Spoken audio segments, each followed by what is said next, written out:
recuerden que esta noche tenemos Santa Cena, así que el Señor lo permite, tendremos este tiempo. El pastor Guzmán está esta mañana en Cristo Rey, está con el pastor Rafael Díaz allá, ayudándole y tratando algunos asuntos propios de la iglesia allá en Cristo Rey, así que esta tarde le tendremos en medio nuestro.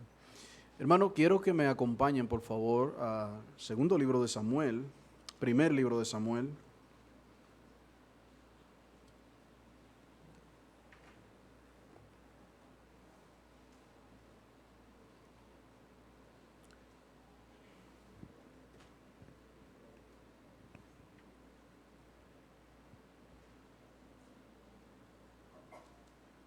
Vamos a leer los versos desde el 3 hasta el 5.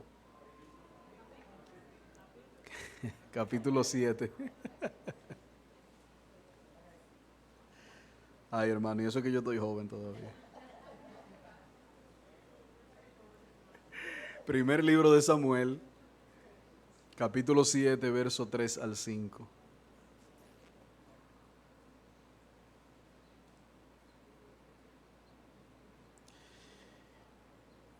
Habló Samuel a toda la casa de Israel diciendo: si de todo vuestro corazón os volvéis a Jehová, quitad los dioses ajenos y a Astarot de entre vosotros, y preparad vuestro corazón a Jehová, y solo a él servid, y él os librará de la mano de los filisteos.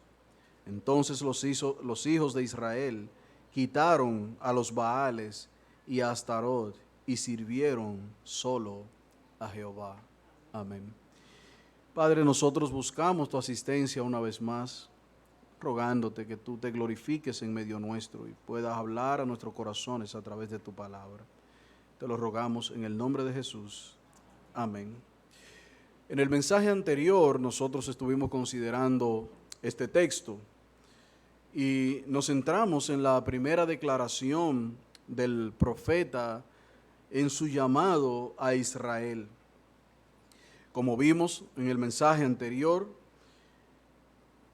el contexto en el que se había desarrollado este llamado o esta amonestación o este llamado de atención al corazón de Israel producto de su conducta, era en el contexto en el que habían luchado con los filisteos y habían enviado a buscar el arca. Y en medio de esa batalla no solamente perdieron el arca, sino que el arca fue llevada hacia tierra de los filisteos y estuvo allá por mucho tiempo. En el capítulo 7, lo que vemos en el inicio es el regreso del arca en medio del pueblo. Pero nosotros estuvimos considerando, hermanos, cómo fue un grave error del pueblo de Israel no solamente enviar a buscar el arca, sino también mandar a buscarla junto con los hijos de Elí, Ofni y Finés, para que ellos usaran el arca como una especie de amuleto para que ayudara a Israel en medio de la batalla. Y esto claramente nos enseña, hermanos, que es un grave pecado usar a Dios o usar su nombre en vano o tenerle como un amuleto al servicio voluntario nuestro. Cada vez que nosotros abrimos la palabra en un texto, la ponemos debajo de nuestra almohada, la colgamos en la pared o la ponemos en un lugar, hermanos, estamos usando la palabra de Dios como un amuleto. No creemos en el Dios de la palabra, sino en lo que ese amuleto que yo estoy colocando allí puede hacer a favor mío y en mi vida. Lo uso voluntariamente para mi servicio, para mis propósitos. Y es pecado pretender que podemos vivir nuestras vidas desordenadamente delante de Dios y simplemente con abrir su palabra y ponerla en un lugar de preeminencia en la casa, ya eso va a producir en nosotros alguna piedad, va a producir algún bien, va a producir algún beneficio. Amados hermanos, hay muchas prácticas en nuestro país como esto. Ustedes lo han visto, el Salmo 91 colocado en un cuadro. Esos cuadros se vendían mucho. Hermanos, si usamos la Biblia a la vez que colocamos un azabache a los niños. Colocamos un azabache creyendo en estas cosas para espantar a las brujas y a la vez metemos la Biblia con el Salmo 91 debajo de la cama. Pobre niño. una mezcla de Dios y el diablo. Eso es usar la palabra como un amuleto y evidentemente, hermanos, eso es pecado. Y eso es lo que veíamos en esto. El pecado solo engendrará más pecado. De hecho, los filisteos devuelven el arca porque en su toma del arca también estaban ellos pecando contra Dios y lo que allí estaban haciendo. Ellos no lo hicieron porque los israelitas ganaron ni porque los israelitas lograron conquistar los terrenos. No, hermanos. Ellos devolvieron el arca porque se estaban muriendo. Tuvieron temor. Algunos fueron tan curiosos que destaparon para acercarse a ver qué había dentro del arca. Hermanos, se estaban cayendo muertos. Las Escrituras dicen que más de 50,000 murieron en eso. ¿Qué dijeron ellos? Esto no lo podemos tener aquí. Mira, manda a buscar a los israelitas que vengan a buscar su arca. El arca vuelve, hermano, no por un acto de fe ni piedad de Israel. Volvió por el temor que tenían los filisteos de seguir muriendo, porque Dios lo había herido. En el capítulo 6 y versículo 19, dice claramente lo que estaba ocurriendo allí en la tierra de Bet-Semes. Nos dice la palabra, capítulo 6. Entonces Dios hizo morir a los hombres de Bet-Semes porque habían mirado dentro del arca de Jehová. Hizo morir del pueblo a 50,070 hombres. Y lloró el pueblo porque Jehová lo había herido con tan gran mortandad. Y dijeron los de Bet-Semes: ¿quién podrá estar delante de Jehová, el Dios Santo? ¿A quién subirá desde nosotros? Y enviaron mensajero a los habitantes de Kiriat Jarim, diciendo: los filisteos han vuelto el arca de Jehová, descended pues y llevadla a vosotros. Y es en ese contexto de que ellos devuelven el arca que en el capítulo 7 entonces, en el versículo 1 nos dice: vinieron de Kiriat Jarim y llevaron el arca de Jehová y la pusieron en casa de Abinadab, situada en el collado, y santificaron a Eleazar su hijo para que guardase el arca de Jehová. Desde el día que llegó el arca a Kiriat Jearim pasaron muchos días, 20 años, y toda la casa de Israel lamentaba en pos de Jehová. Ya el arca volvió y el pueblo de Israel estaba frente a este evento. Recuerden bien, hermanos, que para Israel el arca representaba la presencia misma de Dios. Dios había prometido su presencia. Dios no le dijo a ellos que él era un azabache, ni que en la caja per se estaba la presencia de Dios, era la simbología. Dios se presentaba, estaba con ellos, porque había prometido que donde estuviera el arca, su presencia se iba a manifestar de una manera especial. Así que ellos ahora, al ver el arca de vuelta, dirán: llegó el arca. Así que tenemos nuestro amuleto de vuelta. Tenemos nuestro, aquí le dicen otro nombre en el Cibao, tienen su asunto ahí guardado para cada vez que ellos lo necesiten, su resguardo. Ya volvió nuestro resguardo, ya la tenemos aquí. Podemos hacer lo que querramos y cuando sea, mandamos a buscar el arca nuevamente. Hermanos, el corazón de Israel no había cambiado aún con la vuelta del arca. Y es ahí que Samuel va a ellos y le dice: tienen que volverse de todo corazón a Jehová, porque la vuelta del arca no quitó los dioses de en medio de ellos. El versículo 3 dice que ellos seguían adorando a sus dioses. Entonces Samuel le dice a ellos, los llama a que ellos tienen que volverse. ¿A quién? A Dios, porque Dios sí había sido fiel para con ellos. Dios había sido fiel para con ellos, los llama a volverse. El profeta tenía su fundamento en el hecho de que Israel estaba sufriendo las consecuencias de su pecado. Israel estaba sufriendo la consecuencia de su pecado y no hay forma, amados hermanos, de que Israel volviera a tener los beneficios de Dios a menos que no experimentara un verdadero arrepentimiento. Así que él le dice: tienen que volverse del Dios que ustedes han abandonado. Israel había abandonado a Dios, se había llenado de todos los dioses, de los amorreos, de los filisteos, de todos. En habiendo Dios en el camino, ellos habían tomado los baales para ellos. Y Dios especifica: y a Astarot, quítenlo de delante de ustedes. Ese desprecio, hermanos, ese abandono de Dios se manifestó de tres maneras puntuales que vimos en el mensaje anterior. Se manifestó ese abandono hacia Dios por un desprecio al Dios verdadero, teniendo ellos al Dios que había obrado milagros, al Dios que le había mostrado con poder cómo había hecho todo a favor de ellos. Ellos lo abandonaron y siguieron a dioses que ellos mismos habían creado. Hermanos, lo que hemos experimentado, la misericordia, la bendición y los milagros de Dios en nuestra vida, sabemos lo que significa esto, que luego te traigan un pedazo de madera, un pedazo de yeso y te digan, mira, vámonos ahora para Higüey. Esa fue la que te obró el favor. Y usted va, hermanos, es un sinsentido. Yo no sé cuántos de ustedes han ido a una iglesia católica, pero yo salí de una iglesia católica. Hermanos, en el 98 yo vi como el San Antonio de Padua, de Tamayo, vagaba en el río y no se salvó.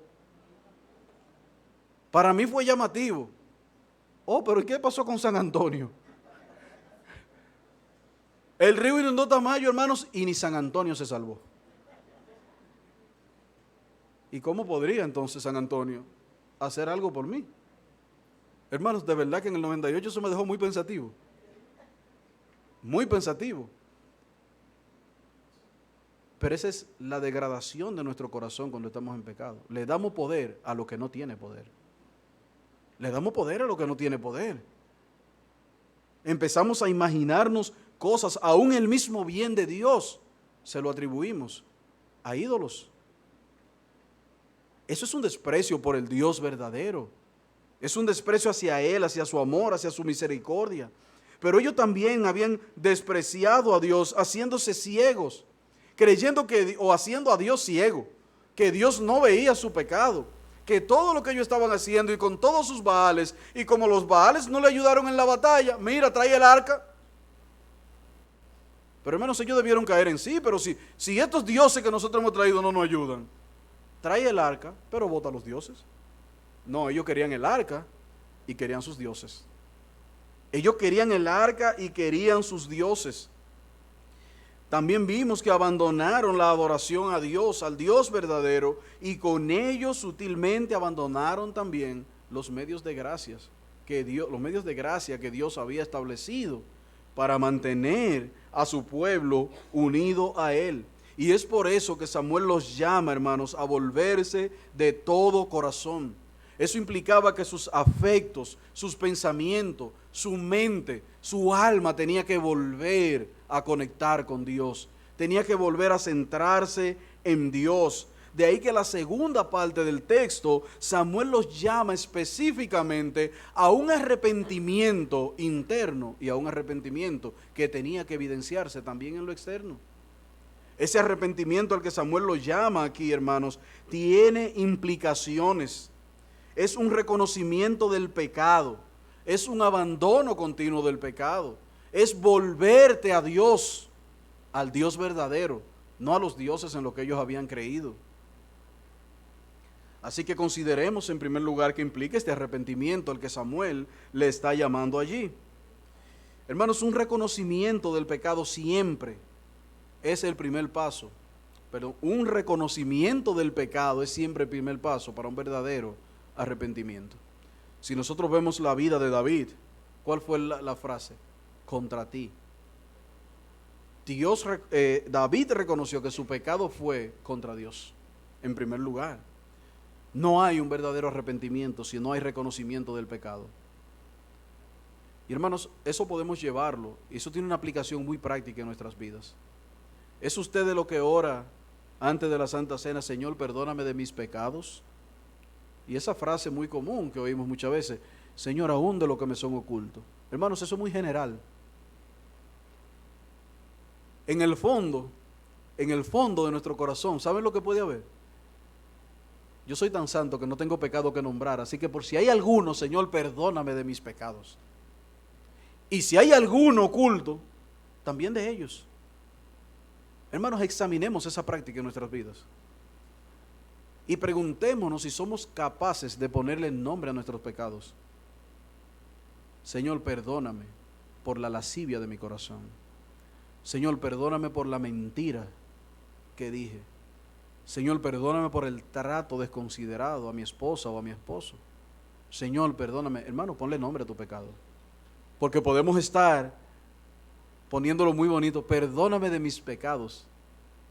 Hermanos, un verdadero arrepentimiento le va a poner nombre a sus pecados. ¿Saben por qué? Porque pudo identificar sus pecados. Pudo identificar sus pecados. Y cuando somos capaces de reconocer lo malo que somos, es que realmente empezamos a experimentar lo bueno que es Dios. Empezamos a experimentar lo bueno que es Dios. La confesión de fe, hermanos, declara el arrepentimiento como una gracia evangélica. Escuchen bien esta declaración. Como una gracia evangélica por la cual una persona a quien el Espíritu Santo hace consciente de sus múltiples maldades, de su pecado, mediante la fe en Cristo, se humilla por él con tristeza, que es según Dios, lo abomina y se aborrece a sí mismo, ora pidiendo el perdón y las fuerzas que proceden de la gracia, con el propósito y empeño mediante la provisión del Espíritu de andar delante de Dios para agradarle en todo. Hermanos, es maravillosa la declaración de la confesión de fe. Es bíblica, es correcto. ¿Qué observamos en esta declaración, hermanos? Todo arrepentimiento verdadero trae consigo una conciencia de pecado. Tiene que tener una conciencia de pecado. Yo tengo que poder identificar mis pecados. Yo tengo que poder ponerle nombre y apellido a mis pecados. Yo tengo que identificar cuáles son las cosas que están generando en mí esa ocasión de pecado. Por eso la confesión dice, reconoce, es consciente de las múltiples maldades de su pecado. ¿Hacia dónde me lleva ese pecado? ¿Qué producirá ese pecado en mi vida? ¿Cuál es la consecuencia de ese pecado? Pero también nos dice que hay humillación. O sea, confieso el pecado, reconozco el pecado, pero me humillo. La confesión dice, con una tristeza que es según Dios. Y Pablo nos enseña en la segunda carta a los Corintios, en el capítulo 5, que esa tristeza que es según Dios lleva al arrepentimiento. Pero la que es según la carne lleva a la muerte. Entonces la tristeza que es según Dios es la que nos humilla al enseñarnos, al mostrarnos, al evidenciar la maldad de todos nuestros pecados. Aborrece el pecado y dice, y se aborrece a sí mismo. Cuando vemos la confesión de David en el Salmo 32, entendemos que ciertamente David se aborrecía a sí mismo por causa de lo que había hecho en contra de Dios, pero también ora confesando sus pecados.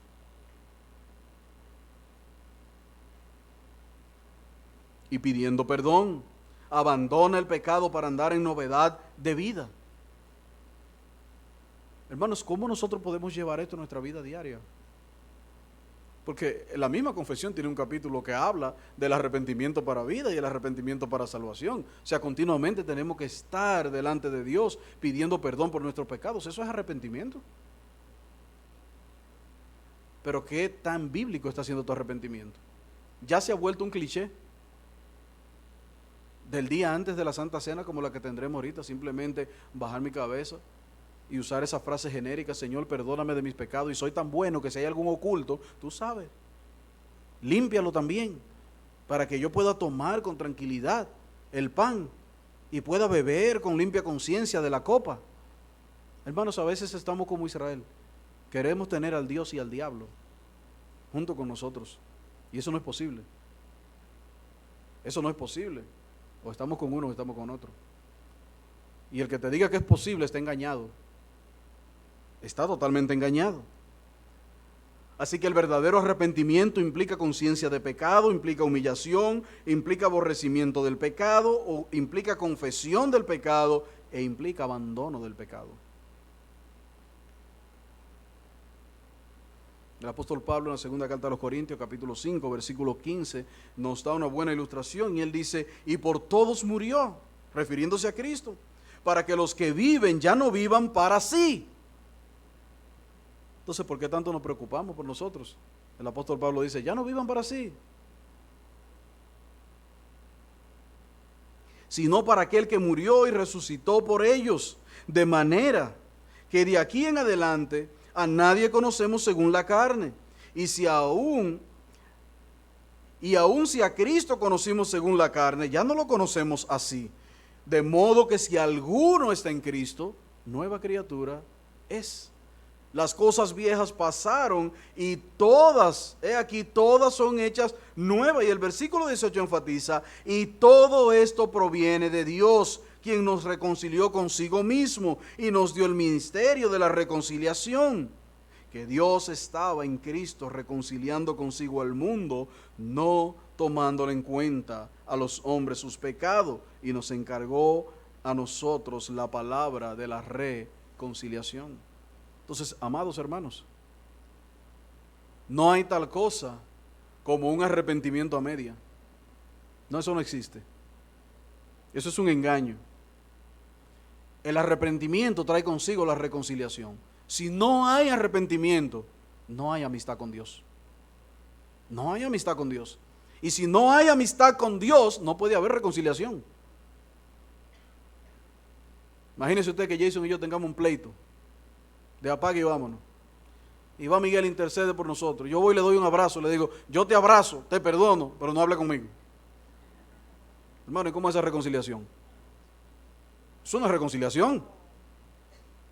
Ese es el tipo de reconciliación que queremos tener a veces con Dios. No, amados hermanos. El arrepentimiento implica continuamente una amistad con Dios. Y si esa amistad es quebrantada con Dios, es porque nosotros no nos hemos arrepentido. Seguimos caminando en pecado. Por eso es que Samuel le dice, tienen que volverse de todo corazón.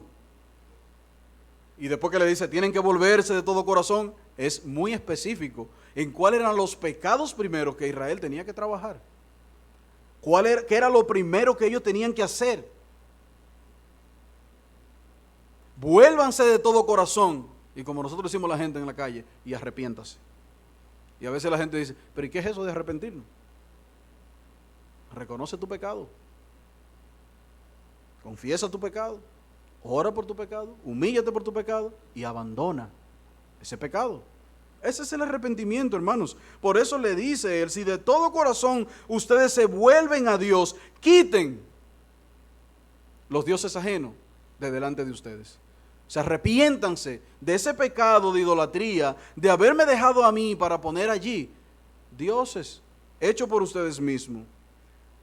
Samuel le dice claramente, quiten los dioses ajenos y a Astarot de en medio de vosotros, y preparad vuestro corazón, y solo a él servid. Solo a él servid. Aquí hay un llamado, hermanos, al arrepentimiento interno y externo. Ahora, ¿qué implicaba ese arrepentimiento externo? Veamos primero el externo. El texto dice, si de todo corazón te vuelve, quita los dioses y Astarot de en medio de vosotros. Hermano, esto no era en el corazón.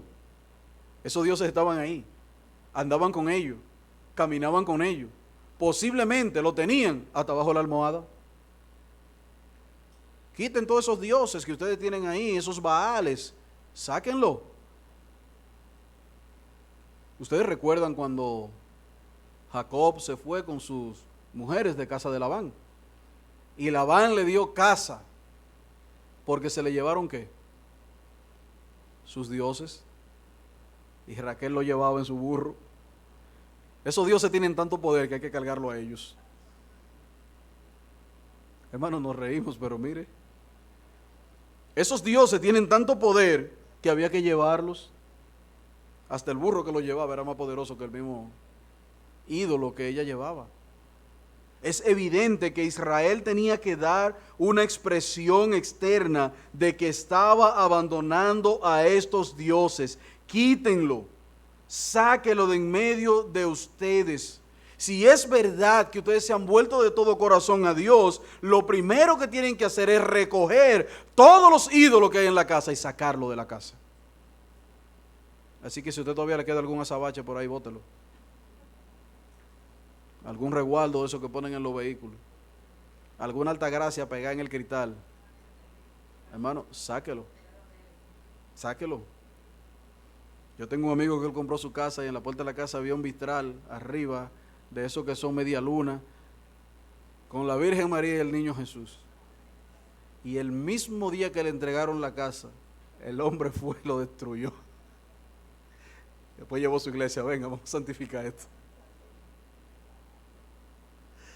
El hombre hizo un exorcismo en esa casa para que no quede ni un santo de lo que supuestamente habían allí. Pero amados hermanos, Israel tenía que mostrar un arrepentimiento externo. Israel tenía que mostrar que había un cambio, que había una evidencia, que había un fruto, que la obra del Espíritu Santo estaba haciendo en ello. Eso tenía que ser perceptible. Por eso hablamos de un arrepentimiento externo, quitar todo aquello que yo tenía. No, pastor, lo que pasa es que ese hermano, él siempre se ha vestido así. Esa hermana, esa es la ropa que tiene. Lo importante es que le entregó su alma al Señor. No, el verdadero arrepentimiento se muestra externo. Si usted vestía como una levente, como una prostituta, usted no puede llegar a la iglesia que se convirtió y seguir vistiendo igual. Su arrepentimiento se tiene que evidenciar aún en lo externo. Aún en lo externo. No, pastor, lo que pasa es que este hombre se viste tan ajustado la vida entera que esos son los pantalones que tiene. Cámbialo, hermano. Que aquí queremos hombres, no travestis.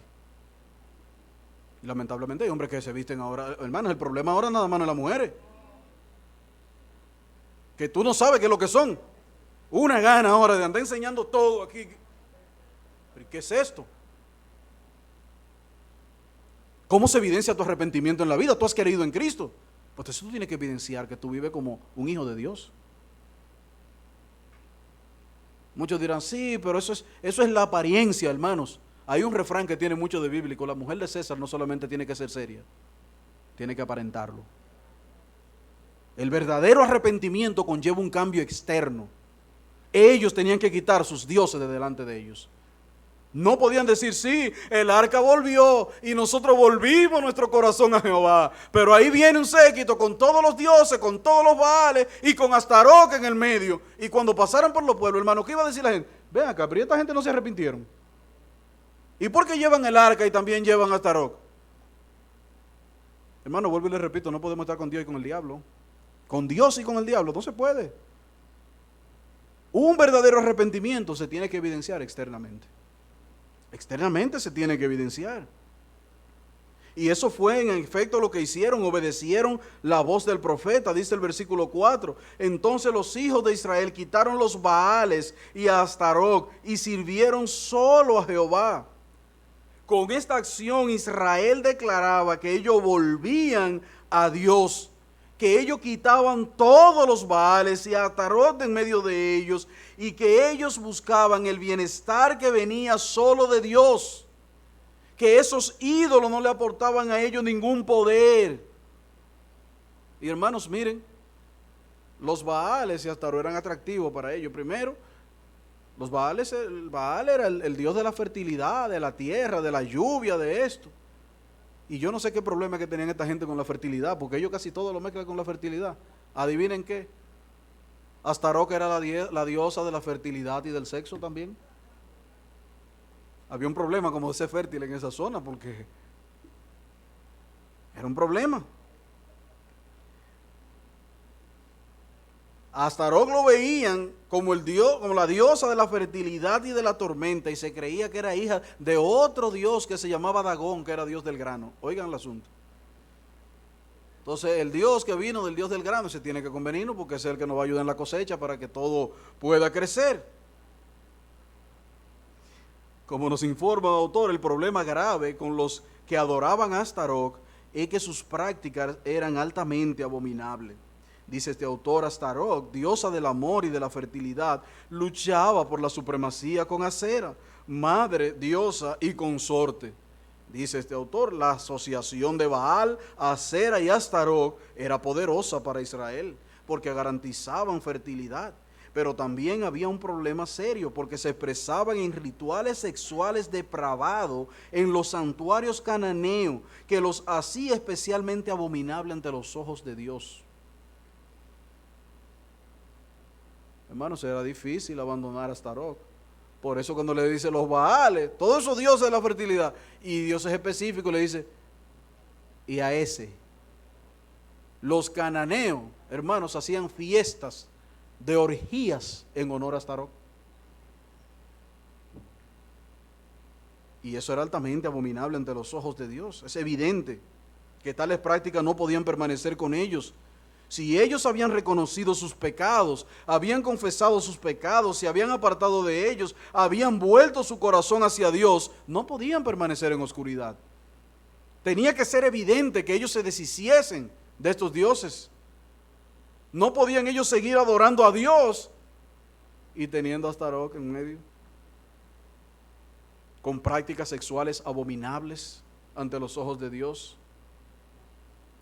yendo a sembrar. Y en vez de decir Jehová bendice la tierra, quien le prometió que iba a bendecir su tierra. No, espérate, que nos conviene más que la bendiga el de la fertilidad, que puede hacer nuestros frutos grandes. Su arrepentimiento, hermanos, debía evidenciarse. Y estos dioses debían ser echados fuera. Cuánto me hubiese gustado que le hiciera como le hizo Moisés cuando bajó de la montaña, que lo majó y se lo dio a beber.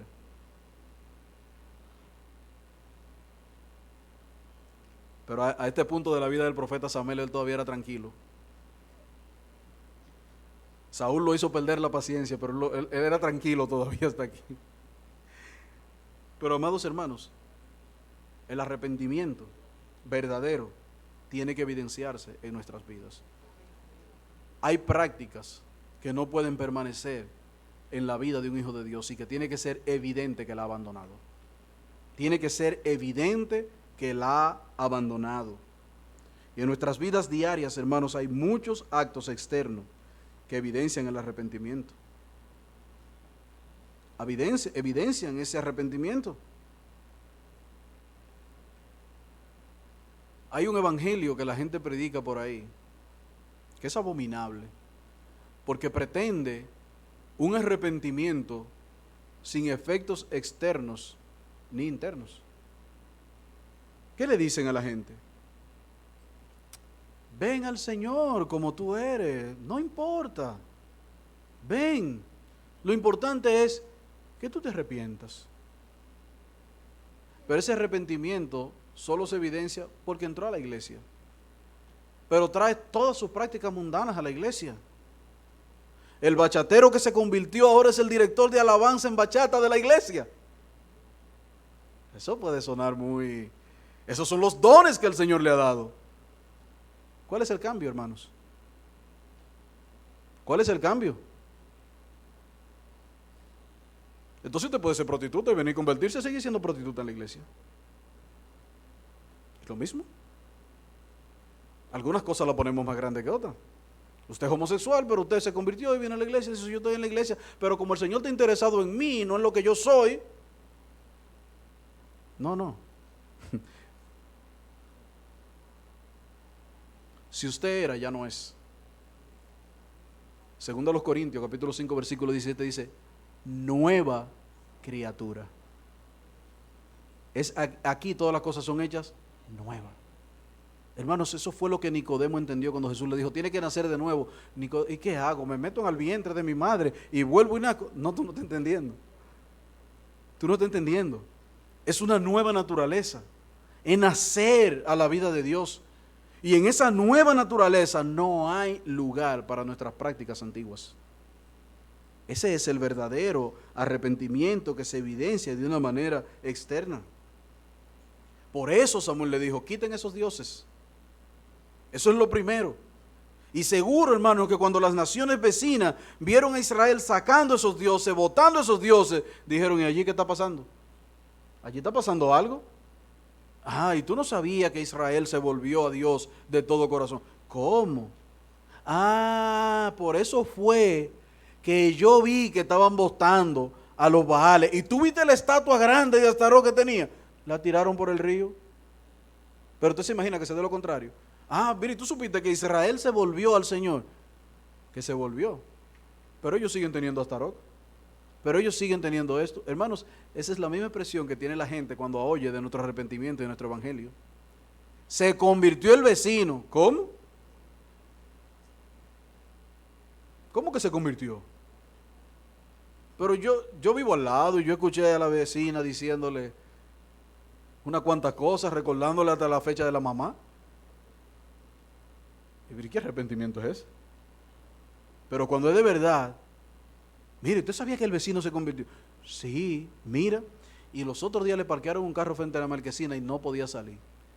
Y ese hombre o esa mujer con toda paciencia fue a la casa de los vecinos hasta que encontró, y el que salió hasta salió preocupado y le dijo, no, no se preocupe que yo voy con tiempo. Hermano, eso es evidencia externa. Pero si usted se paró allá afuera, ya no tengo que decir. Cuando le digan al vecino que nosotros nos convertimos, ¿qué es lo que va a decir? ¿Pero quién? El vecino de al lado. ¿Tú estás segura? ¿Tú estás seguro? Hermanos, el arrepentimiento verdadero tiene evidencia externa. Se tienen que ver, se tienen que palpar. La gente tiene que percibirlo. Y esto no es un asunto de apariencia, hermano. Esto es un asunto de la obra del Espíritu Santo. Y veremos en un momentito por qué esas obras externas son tan importantes en nuestras vidas. Si de todo corazón nos volvemos a Dios, esto implica que debemos abandonar esos dioses. Debemos abandonar esos vicios que nos esclavizaban en el mundo. Debemos abandonar esos deseos pecaminosos. Debemos venir a Jesús, debemos confesarlo. Esas prácticas no pueden permanecer. Por eso, mi amigo, no puedes traer el mundo a la iglesia. Si tú de verdad te quieres convertir, tú no puedes traer el mundo a la iglesia. Ven tú solo para que el Señor te transforme y te convierta. Todo eso, déjalo atrás. Hay un libro precioso que se llama así mismo, pon el pasado donde pertenece, en el pasado. Ya yo soy una nueva criatura. Y cuando te recuerdes lo que tú eras, di, pero por la gracia de Dios, ya no soy lo que soy. Por la gracia de Dios, ya yo no soy lo que soy. No te avergüences. Pero las evidencias externas deben estar ahí. Primera de Juan, capítulo 2, versículo 15. No améis el mundo, hermanos, eso se ve en la práctica. No améis el mundo ni las cosas que están en el mundo. Si alguno ama al mundo, el amor del Padre no está en él. Porque todo lo que hay en el mundo, los deseos de la carne, los deseos de los ojos y la vanagloria de la vida, no provienen del Padre, sino del mundo. Y esto pasa, y sus deseos, pero el que hace la voluntad de Dios permanece para siempre. Así que un verdadero arrepentimiento se expresa en un abandono de las cosas que nos mantenían viviendo en el pecado. No es posible que las Escrituras te manden a abandonar el mundo y tú quieras traer el mundo a la iglesia. No, pastor, es que mire, lo único que yo sé es rapear. Ahora me convertí y yo veo en la iglesia la necesidad de músicos. Y yo hasta he compuesto una canción para el Señor.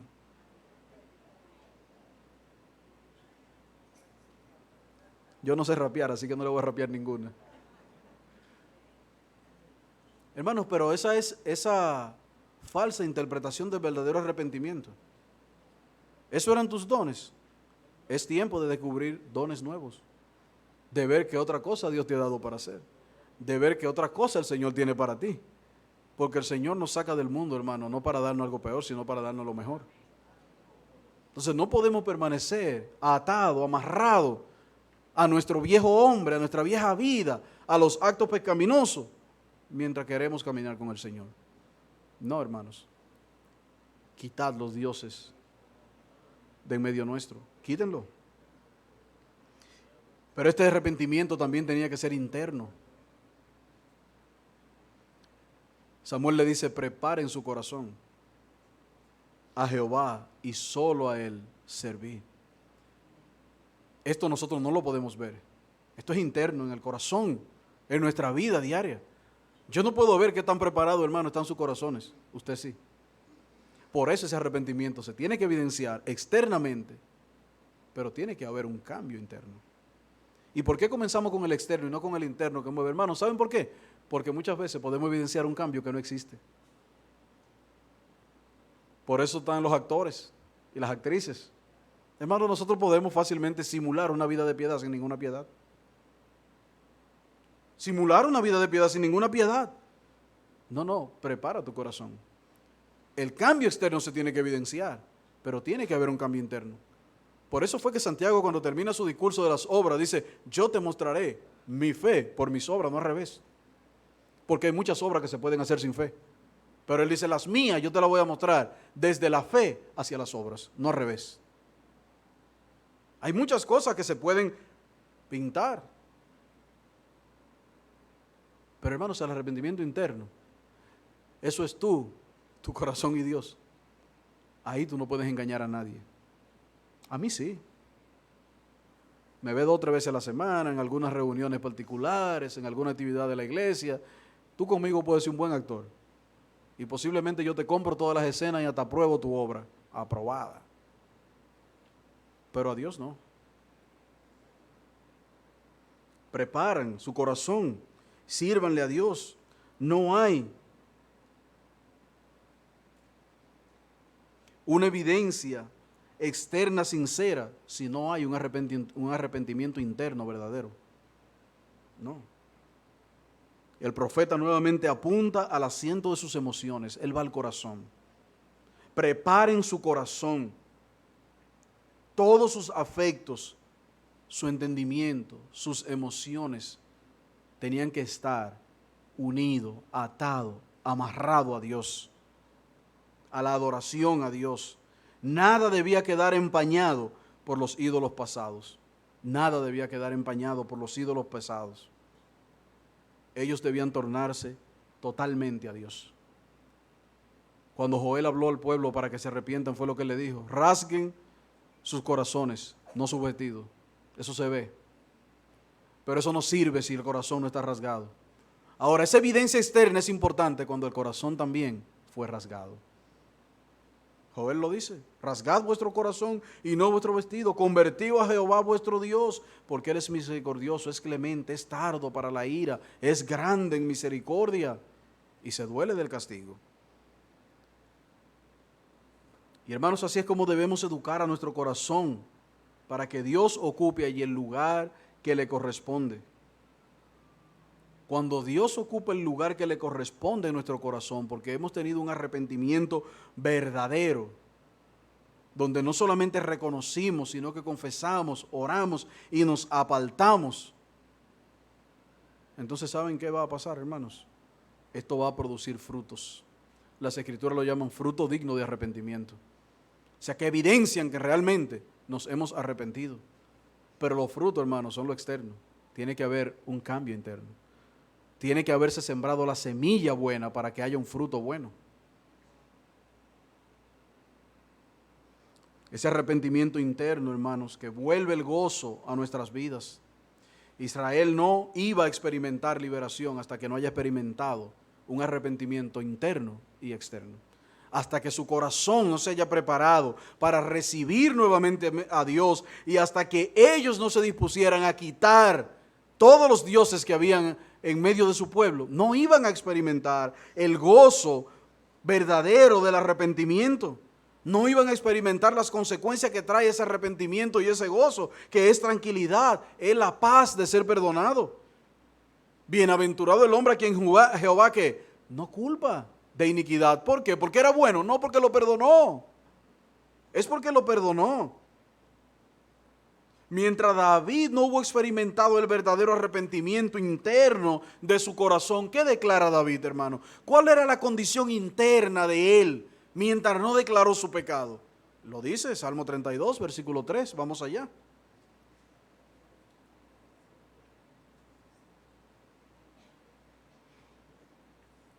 El salmista dice: mientras callé, se envejecieron mis huesos, en mi gemir todo el día, porque de día y de noche se agravó sobre mí tu mano. Hermano, observen, se volvió mi verdor en sequedad de verano. Qué bonitas se ven esas matas verdes, frondosas. Y cuando llega esa sequedad del verano y esa brisa, ¿te has visto una mata de guayaba? Cuando llega esa fecha, dura, de cacará y pelá. Eso es grande, mi hermano. Así que cuando le digan que están como el palo de guayaba, no crea que está duro. Están de cacarao y seco también. Hermanos, David compara la belleza, el esplendor de una mata en su máxima expresión con una mata totalmente seca. Y él dice, el pecado me volvió así. Mientras callé, mientras no confesé, mientras no me arrepentí, mi verdor, mi belleza, la gloria del rey David. Y hermano, y el rey David, lo que la Biblia dice de David es que mire, ser un hombre buen mozo. Y David estaba hecho pitrafa, como decimos en República Dominicana, y recomendado para hilacha. ¿Qué lo llevó hasta ahí, hermanos? El pecado. No había un arrepentimiento verdadero.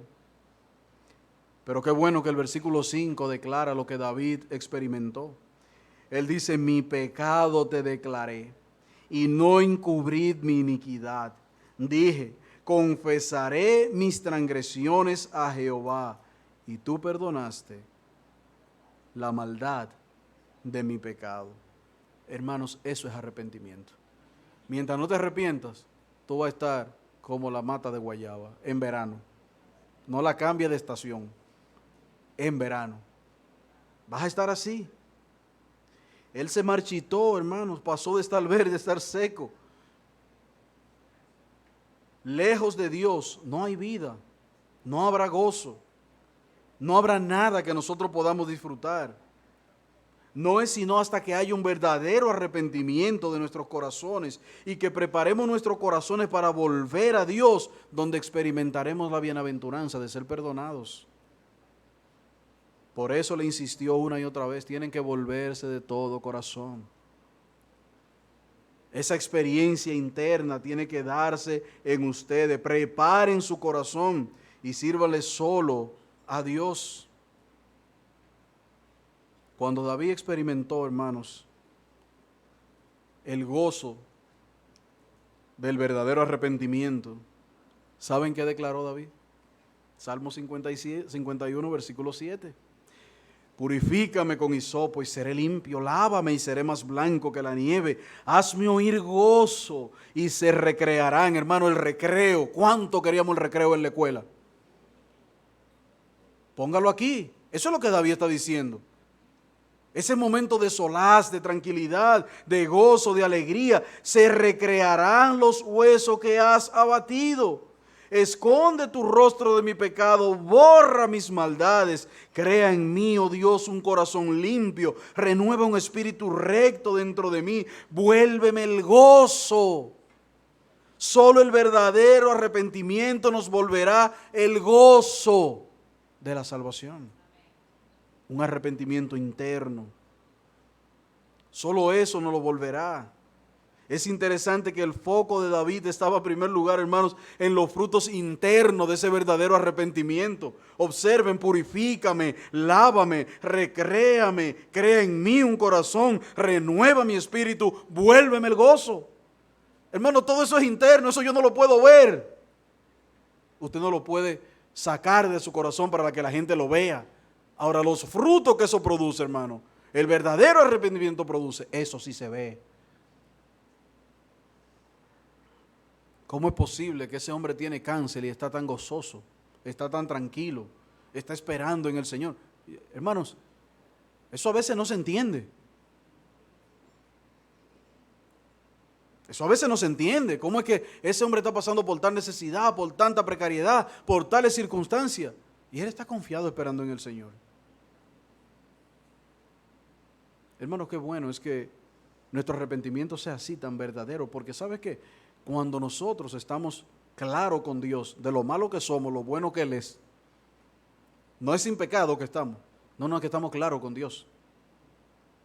Y Él sabe cuáles son mis debilidades. Yo estoy continuamente delante de Él, rogándole por mis debilidades, hasta que me diga como a Pablo. El día que me diga como a Pablo, entonces yo le digo, pues ya tú sabes, Señor, que tú vas a estar cogiendo esta lucha conmigo hasta que me lleve. Pero mientras tanto, hermanos, debemos estar ahí, procurando primero la experiencia del arrepentimiento interno, la experiencia de ese arrepentimiento interno. Debemos preocuparnos más por las evidencias internas del arrepentimiento que por las externas, porque las externas, como vimos, van a ser un fruto de lo que está pasando en nuestro corazón, de lo que allí está pasando.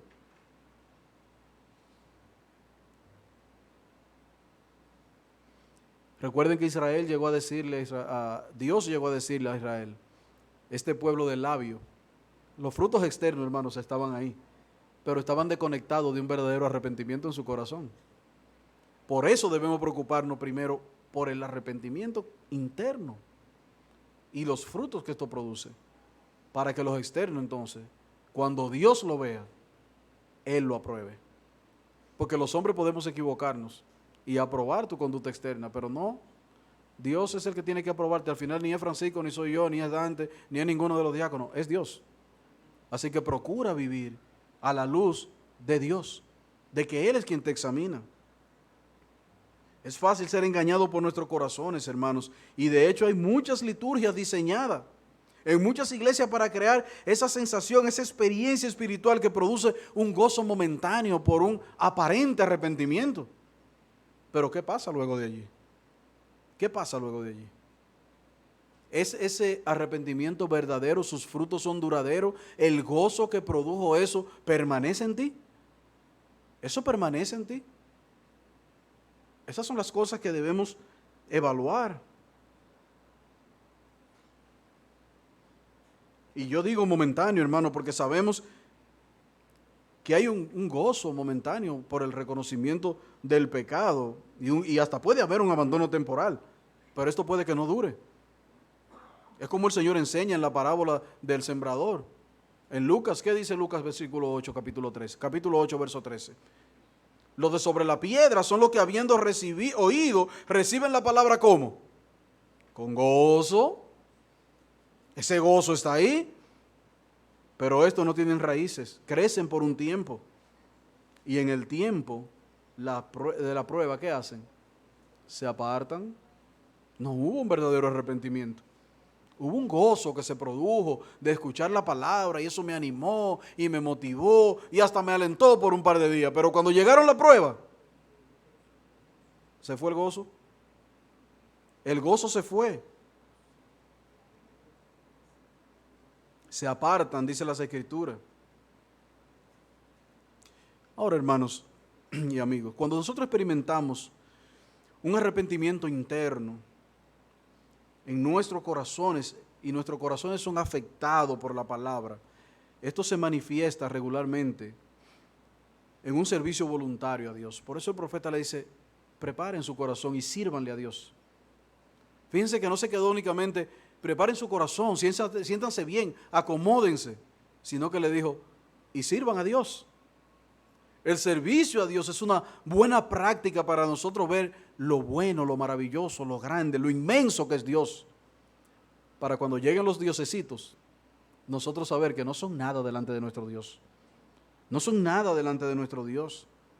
Si de todo corazón, si de todo vuestro corazón os volvéis a Jehová, quita los dioses y Astarot de en medio, preparen su corazón. Y termina él diciéndole, y sírvanle solo a Jehová. Sírvanle solo a Jehová.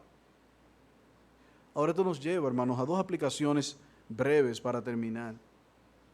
Primero, los inconversos que están aquí. Amigo, el arrepentimiento tiene implicaciones, como ya vimos.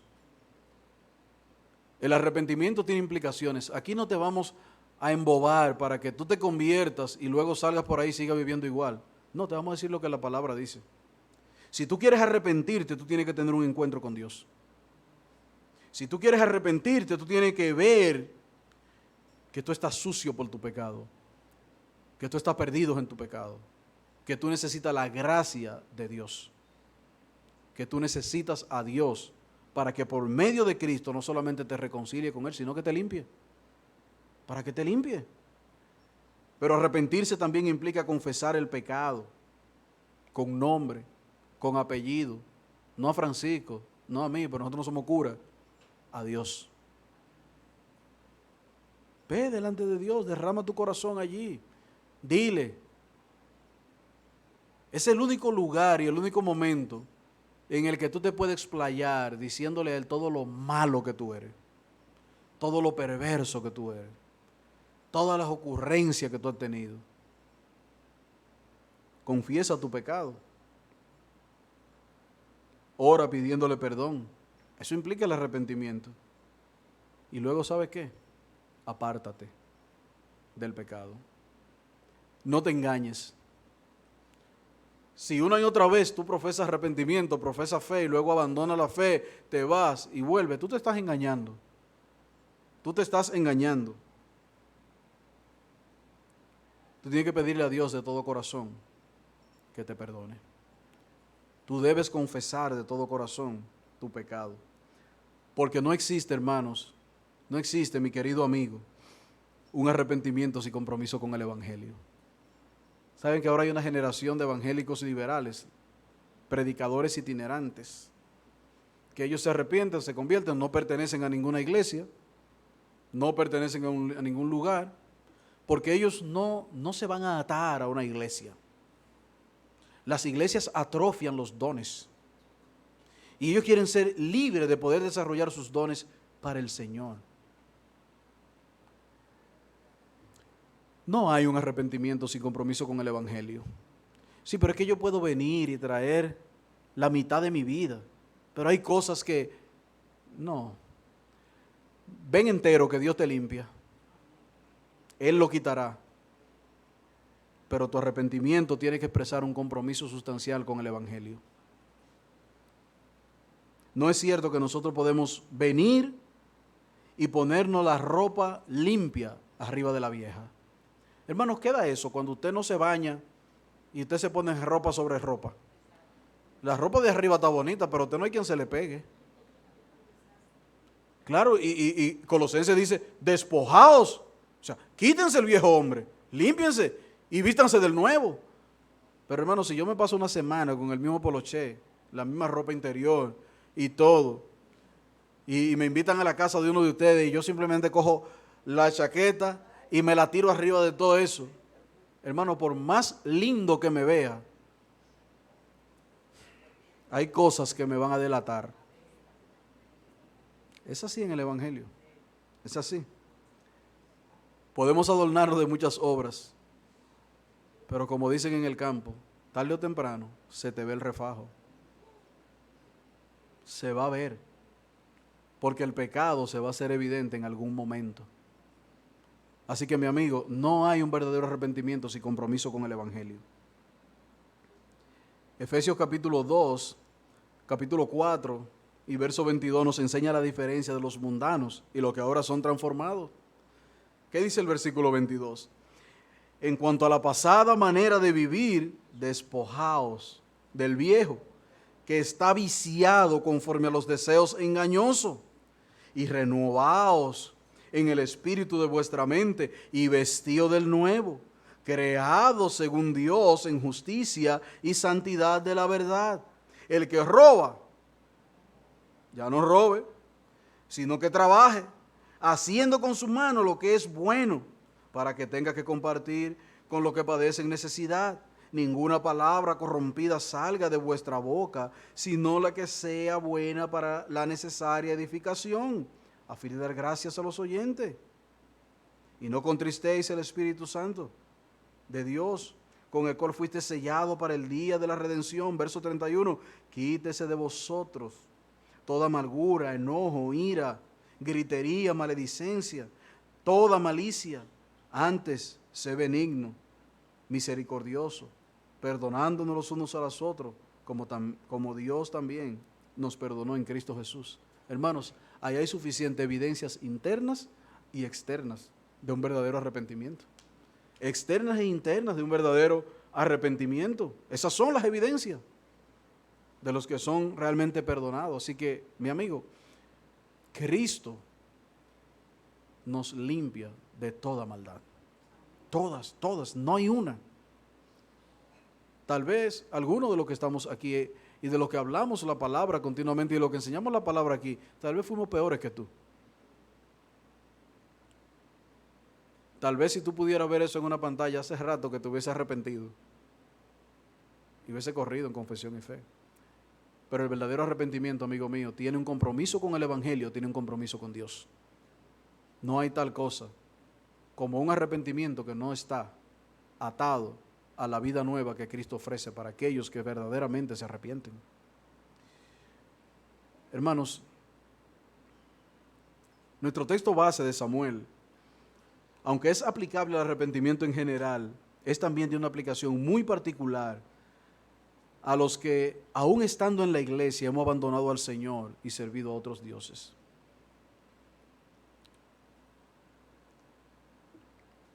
Volveos de todo corazón al Señor y servid. Vuélvete. Es posible que tú hayas estado sentado aquí por años o por meses y que tu corazón, tus afectos hayan estado en otros dioses. Porque como vimos en el mensaje pasado, hermano, nada más no son los de yeso. Hay muchos dioses que están en una libreta, que están en un aparatico, en un telefonito. Hay muchos dioses que lo tenemos en la casa cocinando. Hay otros dioses que lo tenemos en la casa trabajando. Y es muy posible, hermano, que nosotros estemos haciendo de nuestra pareja dioses, de nuestros hijos dioses, de nuestro dinero dioses, de nuestro trabajo dioses.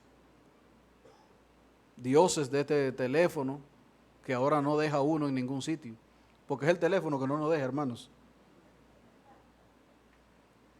Es el teléfono. Si usted lo deja en la casa, de nada la mujer lo llama y le dice, se te quedó el teléfono. Pero el teléfono, mujer, llame a ese hombre que me dejó. Hermano, pero son pequeños dioses. Están ahí, ocupando el lugar de Dios. Mucho su confianza no es Dios, sino los 30 pesos que puedo tener, los 30 pesos que puedo conseguir. Vuélvete, hermanos, vuélvanse de todo corazón a Dios. Dios ha dado evidencia palpable en todas las escrituras, en toda la historia, de que Él es fiel y galardonador de lo que le buscan. Deuteronomio capítulo 10, versos 12 y 13, el Señor le dice, ahora pues Israel, ¿qué pide Jehová de ti? ¿Qué pide Jehová de ti? Sino que temas a Jehová tu Dios, que andes en todos sus caminos, que lo ames y le sirvas a Jehová tu Dios de todo corazón, con toda tu alma, que guarde los mandamientos de Jehová y sus estatutos que te prescribo hoy, para que tengas ¿qué? Prosperidad. Ese es el verdadero evangelio de prosperidad, no lo que venden hoy. ¿Tú quieres que Dios te bendiga? Teme a Jehová, anda en sus caminos, ámale, sírvele de todo corazón, guarda sus mandamientos y sus estatutos. ¿Y qué dice Dios? Y yo te voy a bendecir. Esa es la verdad. Hermano, Dios es fiel. Clamemos una y otra vez. Oye lo que Jehová le dijo a Salomón. Y termino con ese texto, hermano.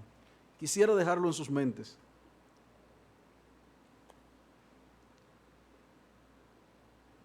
Hermano, yo escribí el texto, pero no escribí la cita. Pero usted lo busca. Y apareció Jehová a Salomón de noche y le dijo, yo he oído tu oración y te he elegido, y he elegido para mí este lugar por casa de sacrificio. Si yo cerrare los cielos para que no haya lluvia, y si mandare la langosta que consuma la tierra, o si enviare pestilencia a mi pueblo. Y el verso 14 dice, si se humillare mi pueblo, sobre el cual mi nombre es invocado, y orare y buscare mi rostro, y se convirtieran, ¿de qué? De sus malos caminos. Entonces, ¿qué haría Dios? Oirá desde los cielos, perdonaré sus pecados y los sanaré de su tierra. Ahora estarán abiertos mis ojos, dice Jehová, y atento mis oídos a la oración en este lugar, porque ahora te he elegido y he santificado esta casa para que en ella esté mi nombre para siempre, y mis ojos y mi corazón estarán ahí para siempre. Oremos. Oh Señor, Dios de los cielos, cuántas veces hemos pecado contra ti. ¿Cuántas veces nos hemos rebelado contra ti, quitándote del lugar que tú mereces y demandas en nuestros corazones y que pertenece solo a ti, y poniendo allí cosas vanas? Ayúdanos, Señor, a cada día experimentar ese arrepentimiento para vida, que nos guía a confesar cada uno de nuestros pecados, y aún cuando nos hemos apartado de ti por causa del pecado, podamos, Señor, volvernos de todo corazón y poner nuestros afectos, nuestra mente, nuestra alma delante de ti para servirte. Oh Señor, perdónanos, límpianos de toda maldad y haznos cada día hombres y mujeres dispuestos para servirte, para adorarte, para poner nuestro corazón en tus manos y ser gobernados y guiados por ti. Te lo pedimos, Señor, en el nombre de Jesús. Amén. Bueno, yo creo que la crónica, el texto es Primera de Crónica 7:14. Sí, lo único que el texto es desde el 12 hasta el 16 que le leí.